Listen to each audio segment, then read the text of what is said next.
Sabe, existe algo sobre o amor de Deus que nós precisamos estar muito atentos e muito alertas. Com o passar dos dias, o passar dos meses, o passar dos anos, esse amor de Deus que inundou o nosso coração, ele corre o risco de sofrer abalos, de sofrer desgastes. E esse amor, por que não dizer, ele começa a se esfriar. A palavra em Mateus 24:12, Jesus lança uma profecia sobre o fim dos tempos, e ele disse que por se multiplicar a iniquidade, o amor de muitos iria o quê? Se esfriar. Ou seja, o esfriamento do amor é resultado da multiplicação da iniquidade. Então, como filhos de Deus, nós temos a responsabilidade de estar sempre medindo a intensidade do nosso amor. Por isso, nessa manhã eu quero falar sobre esse tema. Jesus restaura o primeiro amor. Você pode dizer isso comigo? Jesus restaura o primeiro amor. Olha o que diz Apocalipse capítulo 2 e verso 1 a seguir. Apocalipse capítulo 2 e verso 1 a seguir.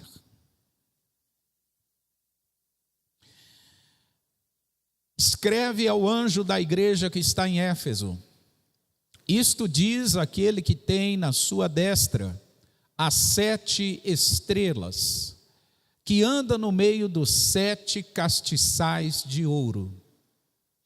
Eu sei as tuas obras, e o teu trabalho, e a tua paciência, e que não pode sofrer os maus. E puseste à prova os que dizem ser apóstolos e o não são, e tu os achaste mentirosos. E sofreste, e tens paciência, e trabalhaste pelo meu nome e não te cansaste. 4. Tenho, porém, contra ti que deixaste o teu primeiro amor. Lembra-te, pois, de onde caíste, arrepende-te e pratica as primeiras obras. Quando não, brevemente a ti virei, e tirarei do seu lugar o teu castiçal, se não te arrependeres. O contexto de Éfeso, para quem Jesus direciona essa carta, é um contexto muito interessante, porque Éfeso era uma cidade das mais famosas do Novo Testamento. Éfeso era uma metrópole. Obrigado. Éfeso era uma cidade que não só era um centro comercial, político e religioso na Ásia, como era o local que tinha um templo mais famoso daqueles dias depois do templo de Jerusalém. E o templo que eu me refiro era o templo da deusa dos gregos, chamada Ártemis, ou para os romanos, Diana. Esse templo era uma das maravilhas do mundo antigo. E por ser uma das maravilhas do mundo antigo, esse templo era muito visitado. Só que nesse templo aconteciam cultos ritualísticos a esta deusa, Ártemis para os gregos, ou Diana para os romanos, e nesse templo que acontecia esses rituais, essa deusa, ela era venerada por causa da fertilidade. Ou seja, Ártemis, ou Diana dos Efésios, era a deusa para quem os seus seguidores atribuíam poderes de fertilidade. Então o culto era um culto extremamente, obrigado, Tiago, era um culto extremamente voltado à carne. Para vocês terem uma noção do que eu estou falando, os cultos eram verdadeiras orgias sexuais, eram verdadeiros movimentos terríveis de sexualidade pública, nos cultos à deusa Diana dos Efésios, ou Ártemis dos gregos. Então, Éfeso era conhecida como uma cidade promíscua, uma cidade de muita iniquidade. E esse templo era muito visitado não só por isso, mas esse templo ele era um dos bancos centrais do mundo antigo. Eu explico o que é isso. Hoje nós temos aqui no Brasil o Banco Central, que cuida da moeda corrente do Brasil, que é o real, e não necessariamente ele cuida disso em espécie também, mas muito mais cuidando dos meios digitais. Ele fiscaliza todas as operações financeiras aqui no Brasil.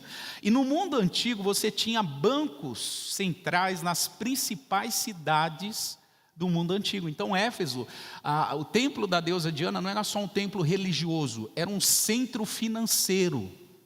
Ou seja, reis de várias cidades traziam seus tesouros porque eles acreditavam que ali, no templo da deusa Diana, esse dinheiro estaria seguro. Eles levavam o seu dinheiro para ser mantido sobre a segurança que havia naquele templo e, segundo eles, sobre a proteção da deusa Diana dos Efésios. Quando a gente olha para todo esse contexto, a gente enxerga Éfeso como uma cidade muito carente do Evangelho de Cristo, da boa nova da salvação. E é isso que Paulo faz quando chega em Efésios. Paulo anuncia o Evangelho do reino de Deus lá. Atos capítulo 18, verso 19 e 20, vai falar sobre uma primeira passagem de Paulo em Éfeso. Uma passagem muito rápida, muito curta, mas o texto diz o seguinte: e chegou a Éfeso e deixou-os ali. Mas ele, ou seja, Paulo, entrando na sinagoga, disputava com os judeus. E rogando-lhe eles que ficasse por mais algum tempo, o Paulo não concordou ou não conveio com isso. Ou seja, os efésios estavam ouvindo Paulo na sua sinagoga e eles disseram assim: poxa Paulo, fica conosco mais algumas semanas, mais alguns dias, a gente quer ouvir mais de Jesus. E Paulo disse: não, eu tenho que seguir viagem.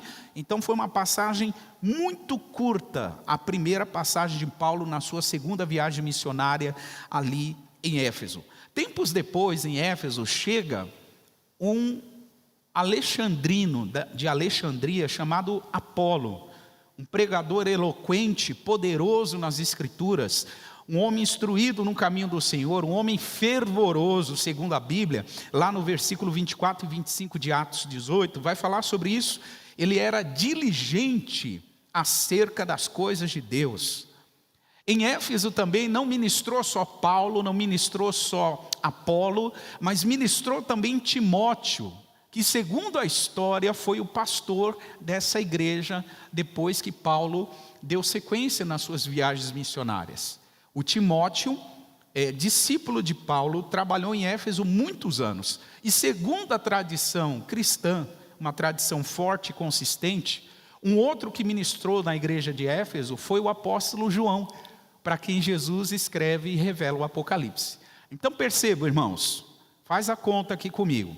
Você tinha lá Paulo ministrando em Éfeso, você tinha lá Timóteo ministrando em Éfeso, você tinha lá Apolo ministrando em Éfeso, e você tinha o apóstolo João ministrando em Éfeso.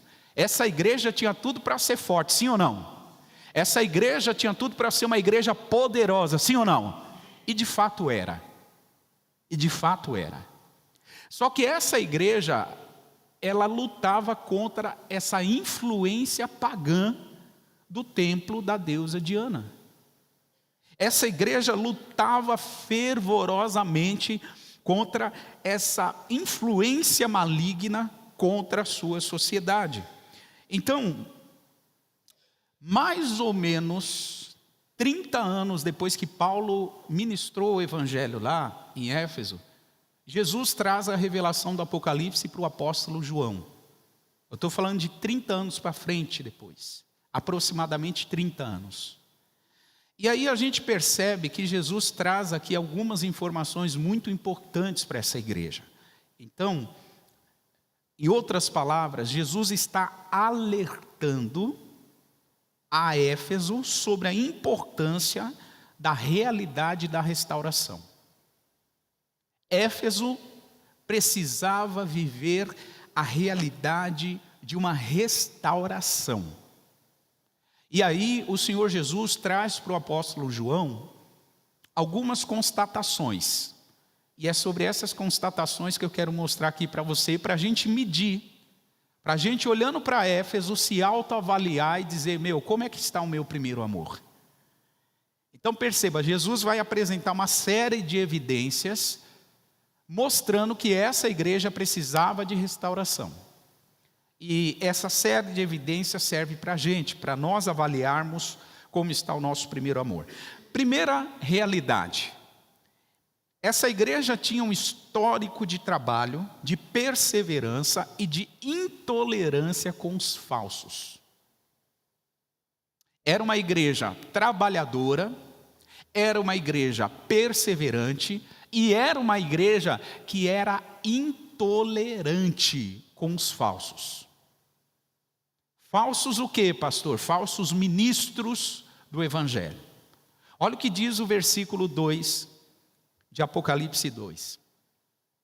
Eu sei as tuas obras e o teu trabalho e a tua paciência, e que não pode sofrer os maus, ou seja, que não pode suportar os maus, e puseste à prova os que dizem ser apóstolos e não são, e tu os achastes o que, gente? Mentirosos. E sofreste, e tens paciência, e trabalhaste pelo meu nome, e não te cansaste. Olha o que Jesus está dizendo para essa igreja. Eles tinham paciência, trabalhavam muito, suportavam o sofrimento, e eles testavam o ensino daqueles que eram mensageiros de Deus. Preste atenção nisso. Eles testavam o ensino daqueles que se diziam apóstolos. E por favor, aqui eu quero ampliar um pouquinho o tema. Porque tem muita gente pensando assim, então o problema era só com os apóstolos. Aqui o foco não é título. O foco é a missão e o propósito que eles executavam. O apóstolo é um enviado, é um mensageiro de Deus. Então aqui nesse grupo cabe os falsos pastores, os falsos profetas, os falsos evangelistas, os falsos cristãos. Está tudo aqui no mesmo grupo. Porque a gente às vezes olha para esse texto e diz assim, não, então o problema são os falsos apóstolos, e a gente se apega ao título. E esse versículo não é para a gente se apegar ao título, é para a gente se apegar ao que ele representa. Todos os que se dizem ser cristãos, mas são falsos. É isto. E sobretudo, aqueles que ministram. A igreja de Éfeso colocavam eles à prova. Não só o que eles ensinavam, mas colocava à prova o seu estilo de vida. Porque, irmãos, tem gente que ministra, mas o seu estilo de vida testemunha contra o que ele fala. E essa igreja de Éfeso era intolerante a isso. Ela não suportava isso. Jesus olha para essa igreja e conhecia a condição dela. Jesus sabia as qualidades e defeitos de Éfeso. Mas Jesus sabia que essa igreja era consistente na palavra. De modo que o próprio Senhor Jesus elogia a igreja por ela ser perseverante no ensino e mais, de testar os mensageiros do Evangelho. Eu quero que você leia essa frase, por favor. 1, 2, 3.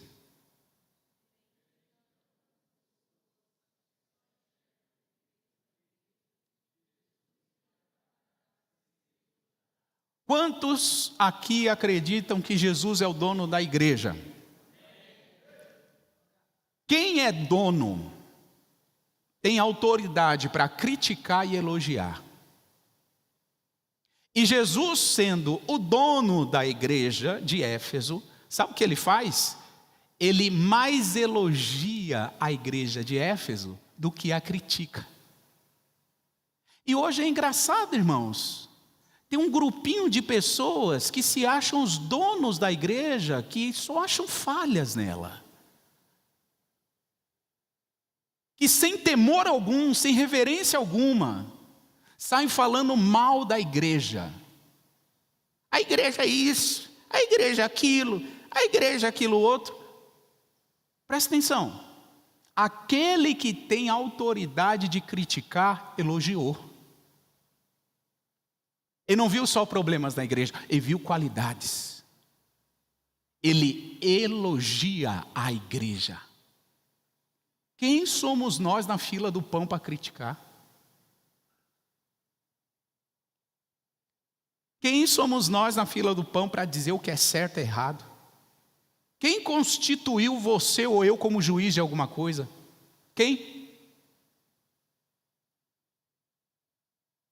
Eu amo ver a forma como Jesus elogia Éfeso. Eu amo ver, pastor, Jesus só está elogiando. Não, Jesus conhecia os pecados daquela igreja. Jesus sabia que tinha crente mau caráter, que tinha crente que pegava e não pagava. Jesus sabia que tinha crente adúltero lá. Porque Éfeso era uma cidade de adultérios, irmãos. Ou vocês acham que não? Jesus sabia que tinha crente lá, que na semana ele foi lá para o templo da deusa Diana, se relacionar com as sacerdotisas cultuais, e no final de semana estava na igreja ouvindo a palavra. Jesus sabia de tudo isso. Mas presta atenção nisso. Ele não olha só a falha da igreja. Ele olha as qualidades dela. Eu acho que a gente precisa aumentar o nosso temor e começar a olhar do ponto de vista que Cristo olhava. Ele elogia essa igreja, porque eles eram perseverantes no ensino. Olha o que diz Atos 20, 29 a 31, por favor, Amanda, Atos 20. Paulo estava se despedindo da igreja de Éfeso. E ele diz isso aqui que a gente vai ler. Porque eu sei isto, que depois da minha partida, entrarão no meio de vocês o que, gente? Que não perdoarão o rebanho. E que dentre vocês mesmos vão se levantar homens que falarão coisas perversas, para atraírem os discípulos para si mesmo. Paulo está dizendo, vai se levantar aí gente que quer trazer os discípulos para si, porque gosta de ter o ego massageado. Paulo está dizendo isso. Versículo 31. Portanto, vigiai, lembrando-vos de que durante 3 anos, quanto tempo? Não cessei noite e dia de admoestar com lágrimas a cada um de vocês. Paulo está dizendo, depois que eu partir, vocês vão estar expostos a falsos ensinos. Depois que eu partir, vocês vão estar expostos a falsos ministros. Depois que eu partir, vocês vão correr risco. Agora, lembre-se do que durante 3 anos eu ensinei para cada um de vocês com lágrimas. E interessante, 30 anos depois, aqui em Apocalipse 2, Jesus está elogiando, porque essa igreja pegou essa palavra de Paulo e praticou. Jesus disse, essa igreja está praticando. Essa igreja, ela é sólida no ensino, no compartilhar, uma igreja sólida que trabalhava arduamente, tinha grande alcance e protegia a integridade do evangelho. Segunda realidade da igreja de Éfeso, o amor, ele já não era mais o mesmo do princípio da fé. O amor já não era mais o mesmo. Versículo 4 de Apocalipse 2, acompanhe comigo, diz assim, tenho porém contra ti, o que, gente? Você pode ler isso, por favor? 1, 2, 3.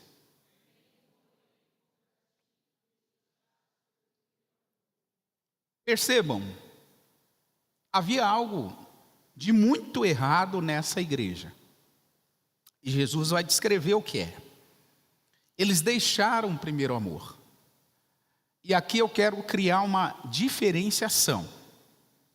Uma coisa é perder. Quantos aqui já perderam coisas em casa? Vixe, eu perdi um monte.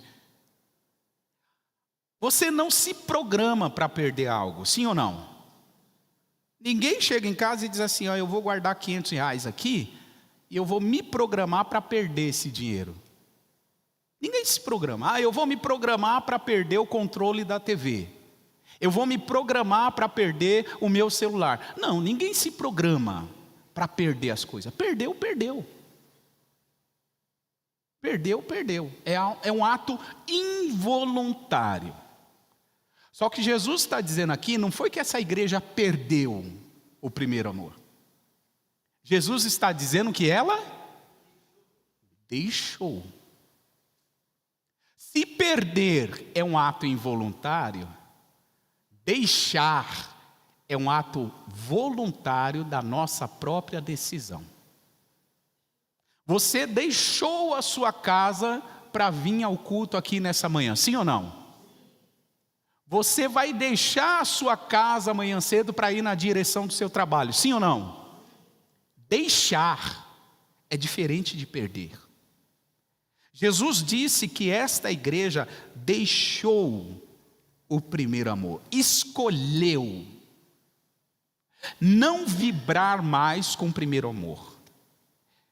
Decidiu que o primeiro amor não era uma prioridade para eles. Que amor eles abandonaram? Aquele amor que Jesus ensinou, que deve ser sobre Deus, acima de todas as coisas, com toda a alma, com todo o entendimento, com toda a nossa força, e o amor ao próximo, como a nós mesmos. Esse amor, a igreja tinha decidido a não praticá-lo mais.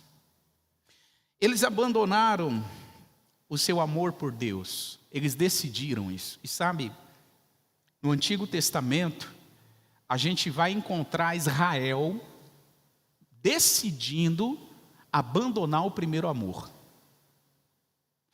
Assim como a igreja, aqui em Apocalipse 2:4, está ouvindo de Jesus, vocês deixaram o primeiro amor. No Antigo Testamento, Israel, em vários momentos da sua história, deixou o primeiro amor. Abra comigo Jeremias capítulo 2, deixa eu te mostrar isso na Bíblia. Jeremias capítulo 2 e versículo 2. Vamos ler o 1 também, por favor, Amanda. O profeta Jeremias diz o seguinte: e veio a mim a palavra do Senhor dizendo, vai e clama aos ouvidos de Jerusalém, dizendo, assim diz o Senhor, lembro-me de ti, da beneficência da tua mocidade e do amor dos teus desposórios, ou seja, do amor, da fidelidade que você tinha à aliança comigo. É Deus que está falando. Seguindo, quando andavas após mim no deserto, numa terra que não se semeava. Preste atenção em algo. Deus está dizendo para Israel assim, ai, que lembrança boa eu tinha quando vocês me amavam. Quando por causa da aliança que vocês tinham comigo, vocês não se importavam aonde eu plantava vocês, vocês continuavam me amando. Ah, quando eu me lembro que vocês andavam por terras que não se semeia, pelos desertos, e mesmo assim vocês me amavam. É Deus descrevendo o amor que Israel tinha por ele. Perceba, irmãos. Só que Deus sempre fala aqui, a expressão aparece quando você tinha esse amor. Ou seja, Israel perdeu esse amor. Israel, em vários momentos da sua história, perde o seu amor por Deus. Sim ou não? Perde. Se Israel perdeu, se Éfeso perdeu, a gente é melhor do que eles e não vamos perder. É isso, gente? Não. A gente corre o risco.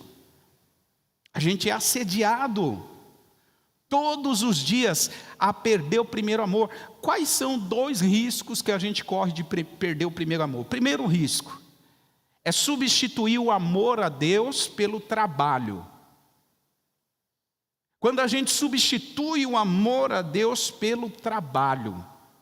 E aqui, irmão, se segura, porque o seu trabalho, onde você atua de segunda a sexta, o seu trabalho aqui na igreja, o seu trabalho lá na sua família, o seu trabalho em qualquer esfera da sua vida, pode fazer você perder o amor por Jesus. Eu estou trabalhando para o Senhor. Irmão, conheço uma pancada de cristão que está trabalhando para Jesus como nunca e não está amando Ele. Trabalhar para Jesus não significa que ama Ele. Eu conheço gente que está trabalhando 13, 14 horas por dia, ganhando muito dinheiro, mas não está amando Jesus. Então o trabalho pode ser um fator impeditivo para a gente amar Jesus e manter acesa a chama do primeiro amor. Repito, pode ser esse trabalho na igreja, pode ser esse trabalho lá onde você atua na empresa, na escola, na loja, no comércio, pode ser na sua família, qualquer esfera da tua vida de trabalho. Pode fazer você perder o primeiro amor. A igreja de Éfeso era uma igreja trabalhadora.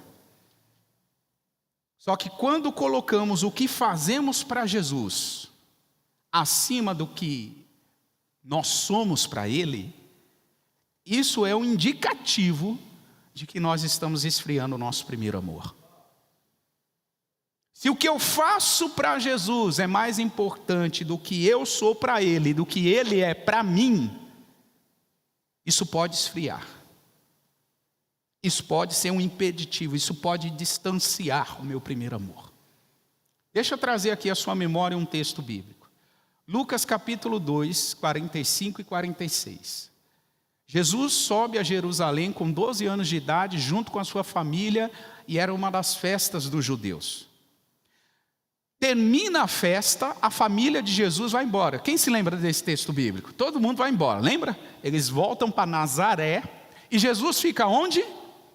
No templo, ensinando. E em determinado momento da viagem, os pais de Jesus se dão conta: puxa, Jesus não veio, Jesus ficou. Os pais de Jesus deixaram ele no templo e foram embora sem ele. Irmão, presta atenção em algo. Tem cristão que deixa Jesus aqui na igreja e vai trabalhar amanhã sozinho, sem a presença de Jesus. Porque ele acha que Jesus é para o domingo. Tem cristão que deixa Jesus no templo e vai para casa resolver os seus conflitos familiares sozinho, porque ele acha que Jesus é só para o culto de domingo, é só para o período de louvor, é só no momento que a palavra está sendo pregada. Tem cristãos que acham que o Jesus do domingo é diferente do Jesus de segunda, da terça, da quarta, da quinta e da sexta. E eles deixam Jesus em um lugar, como os pais de Jesus, e vão tocar sua rotina plenos, como se nada estivesse acontecendo. E isso esfria o nosso amor por Jesus, porque Jesus quer fazer parte de toda a nossa vida. Jesus quer fazer parte de toda a sua história. Jesus quer fazer parte do seu acordar, do seu levantar. Jesus quer fazer parte das suas refeições. Jesus quer fazer parte das suas decisões. Jesus quer fazer parte do seu trabalho.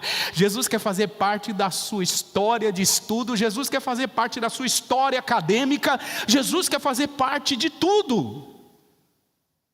E a gente está deixando Jesus em algum lugar e indo embora sem Ele. Isso esfria o primeiro amor. Por isso não há espaço na vida cristã para dualidade. Eu explico o que é isso. Você é uma coisa nas reuniões cristãs e outras coisas fora de reuniões cristãs. Não tem espaço para isso. O que nós somos aqui, somos lá. O que nós somos lá, nós somos aqui. A vida cristã é feita para ser integral. Em todas as áreas. Então, Primeiro risco que a gente corre para esfriar o primeiro amor, se ocupar muito no trabalho. Segundo risco, se apegar muito à doutrina. Nossa, pastor, a doutrina é tão boa. Pois é, eu conheço igrejas, irmãos, que se apegaram mais à doutrina do que a Jesus. Estão amando mais as suas doutrinas do que amando Jesus. Estão amando mais os seus regulamentos do que amando Jesus. Estão amando mais os seus regimentos internos do que amando Jesus. E isso também esfria o nosso primeiro amor. Nós aqui como igreja temos uma missão, temos uma visão, temos valores e temos princípios que regem a nossa caminhada. Mas o dia, irmãos, que a gente se apegar mais nisso, pode ter certeza de uma coisa: o nosso amor por Jesus vai se esfriar. O nosso amor por Jesus vai se esfriar. É uma questão de tempo. Então, o risco do esfriamento do primeiro amor acontece quando a gente ocupa isso com trabalho. E segundo, ocupa isso com muito amor à doutrina, tornando a gente até juízes daquilo que a gente não compreende, de outras expressões do corpo de Cristo, de outras igrejas. E a gente começa a achar defeito. Lá faz isso errado, lá faz aquilo errado. A gente não é juiz de nada. Absolutamente nada. Nós somos filhos de Deus, você diz amém? O esfriamento do amor, presta atenção nisso. Não é que esfriou a euforia, o entusiasmo.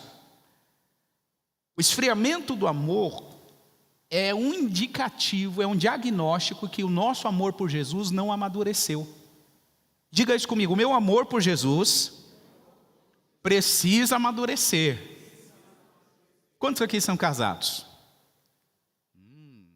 Todos inscritos no encontro de casais? Não, estou brincando, gente. A pergunta é outra. Quantos aqui são casados até 5 anos? Levante a mão. Até 5. Até 10. Opa.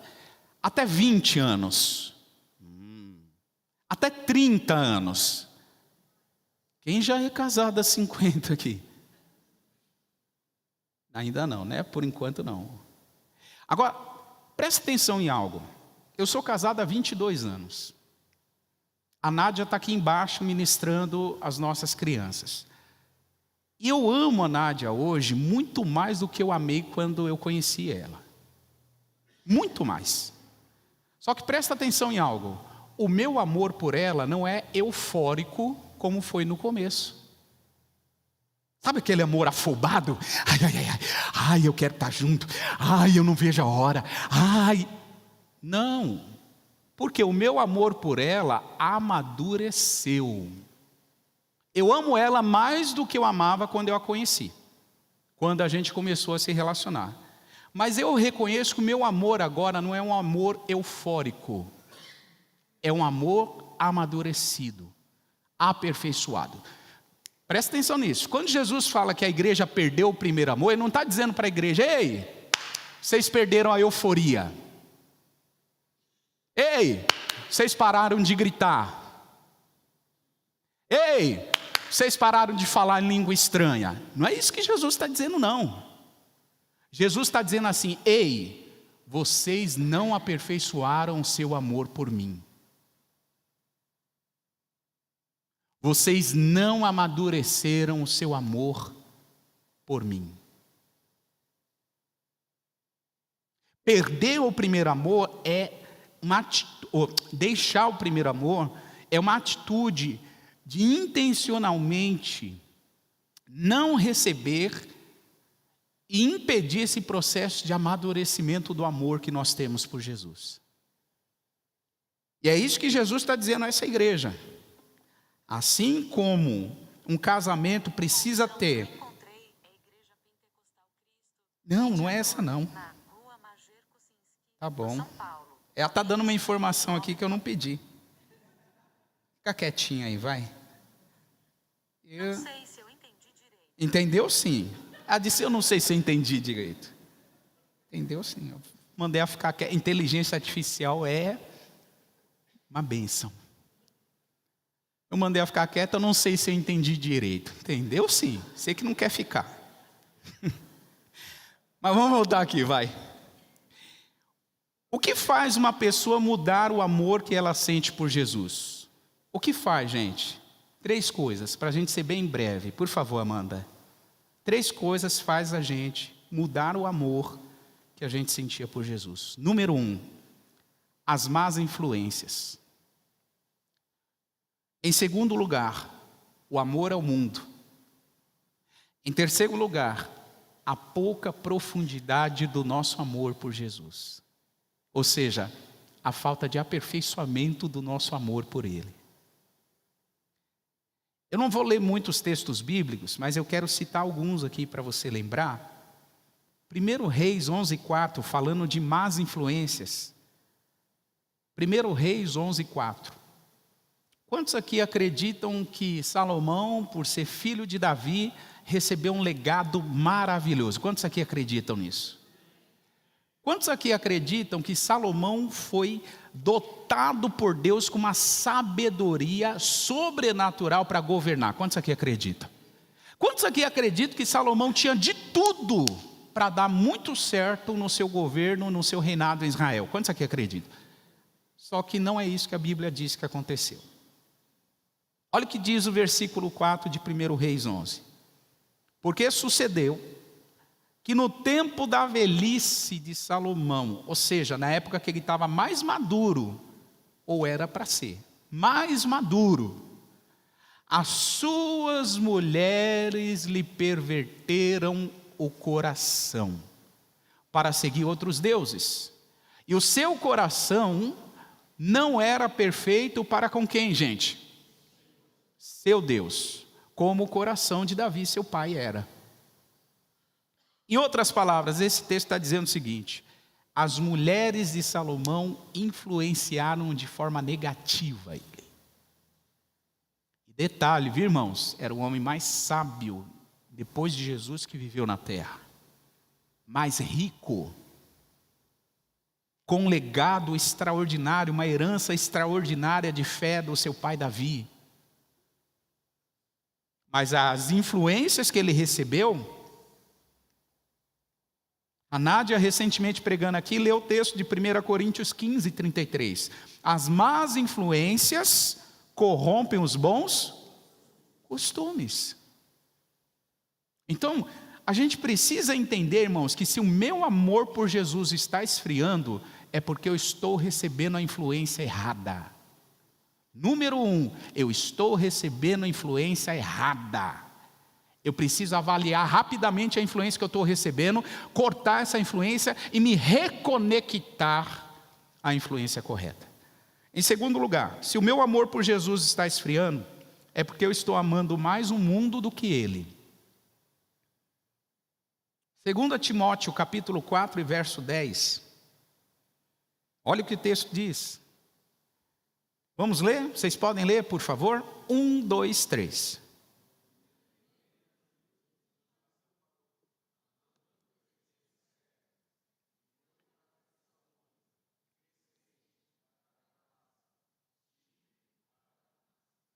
O Paulo fala aqui sobre alguns companheiros de trabalho missionário. Ele fala sobre o Crescente, ele fala sobre, Gaio não. Ele fala aqui sobre Demas, ele fala sobre Crescente e ele fala sobre Tito. 3 personagens, 3 companheiros de viagens. Só que quando ele fala de Demas, ele usa a seguinte expressão: Demas me desamparou, me abandonou. E aí Paulo traz a justificativa porque ele foi abandonado por Demas. Ele foi abandonado porque Demas amou o que, gente? O mundo, ou o presente século. Demas amou mais o mundo do que Jesus. E ele aparece na Bíblia como um exemplo negativo. O apóstolo João diz em 1 João 2,15: não ameis o mundo, nem o que no mundo há. Se alguém ama o mundo, o amor do Pai não está nele. Então, outra coisa que faz esfriar o nosso amor por Jesus, quando a gente ama mais o mundo do que Jesus. Em terceiro lugar, o que faz esfriar o nosso coração, o nosso amor por Jesus? A falta de profundidade, a falta de aperfeiçoamento desse amor, a falta de investimento para que este amor ganhe forma em mim. O amor de Jesus precisa ganhar forma em nós. Quando ele não ganha, ele está perdendo a forma em nós, ele está perdendo espaço. Olha o que diz Lucas capítulo 8 e verso 13. Lucas 8, 13. E os que estão sobre a pedra são aqueles que, ouvindo a palavra, a recebem com o quê? Mas como não tem raiz, apenas creem por algum tempo. No tempo da tentação, eles fazem o quê? Se desviam. Jesus está contando a parábola do semeador. E ele diz que há sementes que caem sobre a pedra. E essas sementes representam pessoas que recebem a palavra com alegria, mas não desenvolvem raiz. Igreja de Jesus, o nosso amor por Cristo precisa ter raízes. Precisa ser um amor maduro. Porque tudo que não tem raiz, quando vem a tempestade, não fica. Não permanece de pé. Ou o nosso amor por Jesus tem fundamento, ou a ausência de fundamento, quando chegar a tempestade, vai fazer as nossas vidas ficarem derrubadas. Jesus está falando sobre um grupo de pessoas que ouve a palavra, recebe com alegria, mas não desenvolve raízes. Não aperfeiçoa o amor. Então, o nosso amor por Jesus se esfria quando a gente não desenvolve raízes nele, quando a gente não aperfeiçoa esse amor. E eu quero encerrar falando um terceiro ponto aqui, uma terceira realidade que Jesus traz para a igreja de Éfeso. Jesus, ele apresenta um caminho de restauração. Olha o que diz o versículo 5 de Apocalipse 2. Ele disse: lembra-te, pois, de onde caíste. Arrependa-se e pratica as primeiras obras. Quando não, se não, brevemente eu virei a ti e tirarei do seu lugar o seu castiçal, se não te arrependeres. Qual é o caminho da restauração? O caminho da restauração, irmãos, é reconhecer que nós estamos em queda. Perceba, Jesus disse: lembra-te de onde caíste. Houve uma queda. Houve uma queda. E quando é que começa a restauração? Quando eu reconheço que houve uma queda. Parece ser simples isso, mas na prática, o orgulho que nós carregamos não quer deixar a gente reconhecer nada. O orgulho que nós carregamos não nos faz reconhecer que a gente está com amor esfriado. O orgulho que nós carregamos não faz a gente reconhecer culpa nenhuma. Pelo contrário, a culpa só está nas pessoas. A culpa é do meu pai, é da minha mãe, é da minha esposa, é dos meus filhos. A culpa é do governo, a culpa é da igreja. O orgulho que a gente carrega, ele impede a gente de fazer reconhecimentos, de reconhecer que há uma queda. E Jesus está dizendo isso. Reconheça que você está caído. Reconheça. Vença o seu orgulho.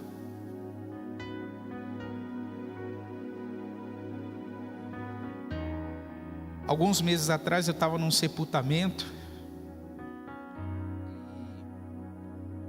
e a família estava muito abatida, muito triste, chorando muito. E aí, conversando com a família, a gente entendeu que o motivo da tristeza maior não era a despedida, porque a pessoa que faleceu era cristã. O motivo maior do choro é porque essa pessoa carregou durante muitos anos uma profunda mágoa na família. Teve a oportunidade no seu leito de morte de se arrepender e pedir perdão e receber perdão, e por causa do orgulho escolheu não fazer isso. Preferiu partir com a mágoa, preferiu partir com o conflito familiar, preferiu partir com a dor. E aquilo me fez refletir muito acerca do poder que o orgulho tem na vida humana. O orgulho, às vezes, irmãos, faz a gente se abraçar com coisas que a gente já deveria ter solto. O orgulho faz a gente manter aqui abraçado algo que a gente já deveria ter soltado. O orgulho vai destruindo aos poucos a nossa capacidade, o nosso vigor, a nossa alegria de viver. Por quê? Porque a gente não quer perdoar, porque a gente não quer reconhecer um erro que nós cometemos. E aí naquele velório eu fiquei pensando, meu Deus, até onde o ser humano pode ir por causa do orgulho? Prefere se despedir com aquilo preso do que ter a oportunidade de tratar aquilo. Aquilo me fez refletir muito.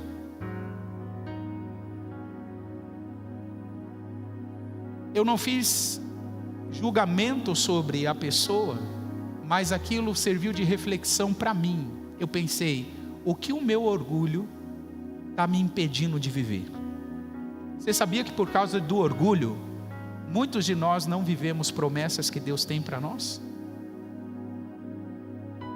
Você sabia que por causa do orgulho, a gente não tem a vida espiritual saudável que deveríamos ter? Você sabia que por causa do nosso orgulho, muitas vezes não temos a saúde emocional e a saúde física que deveríamos ter? Por causa do orgulho, porque a gente não quer dar o braço a torcer. Jesus está dizendo à igreja de Éfeso, vença o seu orgulho. Jesus está dizendo para a CBN aqui nessa manhã, vença o seu orgulho. Vença. Quando fala de orgulho, eu lembro do filho pródigo. Estava no chiqueiro, comendo a lavagem do porco. E a Bíblia diz que ele se lembrou dos trabalhadores do seu pai, que tinham abundância de pão, enquanto ele estava comendo comida de porco no chiqueiro. E Lucas 15:17, tem uma expressão lá que é a minha oração por nós aqui nessa manhã, irmãos. Lucas 15:17, as 4 primeiras palavras, você pode ler? 1, 2, 3. Ponto. E caindo em si. E caindo em si. A minha oração, irmãos, é que a gente caia em si, sobre quanto o orgulho está sendo prejudicial para nós. Que a gente caia em si.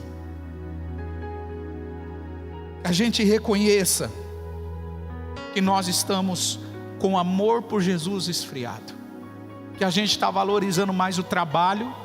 Alguns estão valorizando mais o dinheiro, alguns estão valorizando mais o ter, alguns estão valorizando mais as pessoas, alguns estão valorizando mais suas justificativas do que o amor por Jesus. E essa é a razão do porquê o nosso amor se esfriou. Então a minha oração é que a gente caia em si nessa manhã, e a gente volte, porque assim como o filho pródigo achou um pai de braço aberto, que abraçou ele, recebeu ele, deu roupas novas, deu sandálias novas, colocou anel no seu dedo, assim é a disposição do Pai nos receber aqui nessa manhã.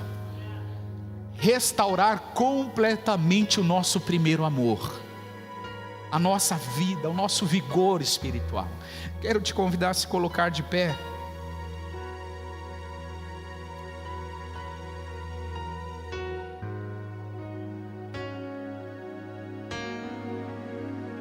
Feche os seus olhos.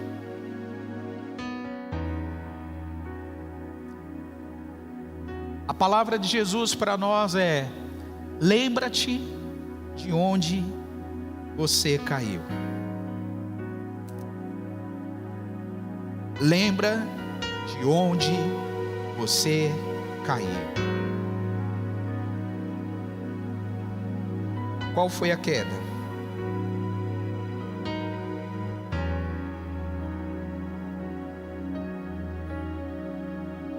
Se lembrou?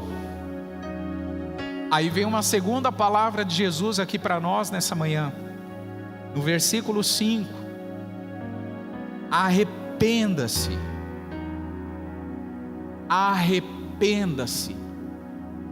Em outras palavras, tenha uma mudança, uma metanoia, uma mudança profunda de conduta e de atitude.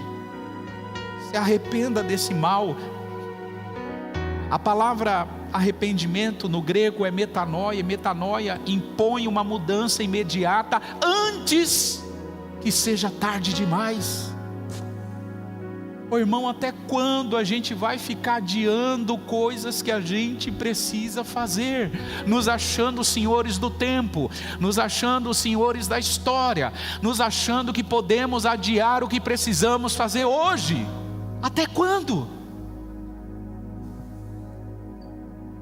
Até quando nós vamos ficar adiando o tempo como se fôssemos senhores dele?